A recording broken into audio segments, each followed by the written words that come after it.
From the mayor's race to the governor's race, the question is, how are the candidates spending their money?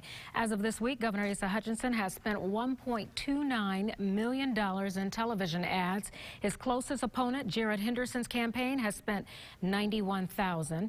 And so this week, we have been talking with the candidates. Tonight, we want to welcome Democratic challenger Jared Henderson. Thank you so much for being here with us. Great to be with you. Thank you. Especially on a rainy Halloween night. It is a rainy night. Okay, the most recent Talk Business and Politics poll has Governor Asa Hutchinson with a 60-point lead. The poll has you trailing with 24%. Yeah. My question to you is, we're 6 days out. How do you catch up? Yeah, well, you know, over the last 2 years, there have been races all over the country. The polls have been off wildly all sorts of times. This is one poll.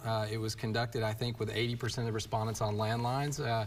So I have some issues with it. But beyond that, you know, I've met thousands and thousands of people all over the state during the course of this campaign. People like our ideas. They do want something different.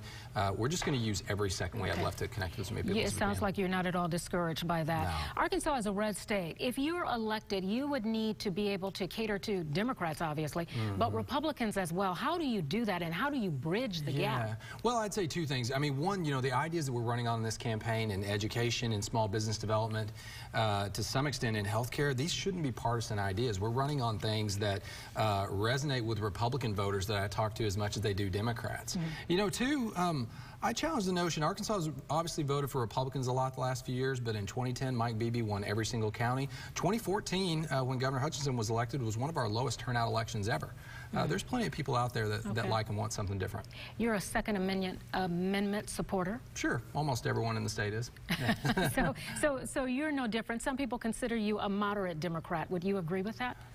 It depends on the issue. But, you know, I think that we can respect the Second Amendment and make it harder for people with a history of violence or a high likelihood to commit it to get guns. You know, one of the most moving experiences I've had all year is talking to kids in our high schools. And, you know, the consistent thing you hear from them over and over again is that it just doesn't seem like the adults that are in charge can talk constructively. They think you can respect the Second Amendment and also make them safer. What about guns on college campuses? Yeah, you know, I don't support what's been done recently on that. You know, the piece of legislation that we passed a few years ago gave colleges and universities the option to opt out. Every single one of them did.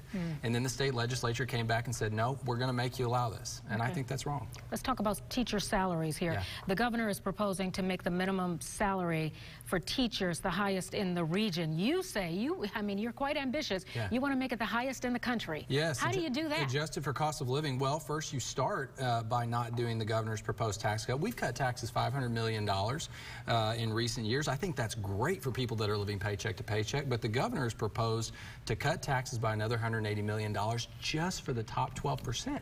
That's enough to give every single teacher in this state a $5,000 raise. If you focus that on the highest need districts, the highest need subjects, you could pay for a substantial increase in areas that are really hard to staff. Teachers have been picketing lately. In fact, we're looking at video now. They're very upset with what's going on between them and Johnny Key. Your thoughts about that? Well, we all, I believe, want the same thing, which is for all of our students to have an excellent education, but we do have different ideas about how you go about it. You know, I agree that in rare instances where teachers need to be dismissed, we ought to be able to do that. But you know what? We can. What's been proposed right now in 22 Little Rock schools is to waive the things that give teachers due process. And I think that's wrong. A, because we can already dismiss teachers that need to be, and B, when we waive those rights, we make it less attractive to bring in and keep great teachers in our highest need schools. I think it's a bad policy. Seems like Johnny Key is kind of backing off on that, at least as of yesterday it appeared, although it hasn't happened yet, but it seems like he might be backing off on that. You know what? I have 30 seconds, so we've run out of time, and if I ask you a question, you'll go over 30 seconds. Well, we'll see. Why do you want to be governor? I think being governor is a great way to expand opportunity. There are a few places in this state where things are going really well, but there's huge swaths where people are not getting a fair shot in schools, in business, and in healthcare. The governor can do something about that. You did that in less than 30 seconds. All right, very good. Okay, you're off to a good start. Okay, Thanks. Thank you so much for being here. It's a pleasure. And be sure to make Fox 16 your choice on Election Day. We will have candidate interviews starting with Good Day. And as soon as the polls are closed, we'll have coverage streaming on fox16.com. And, of course, we will be here to wrap things up on Fox 16 News at 9.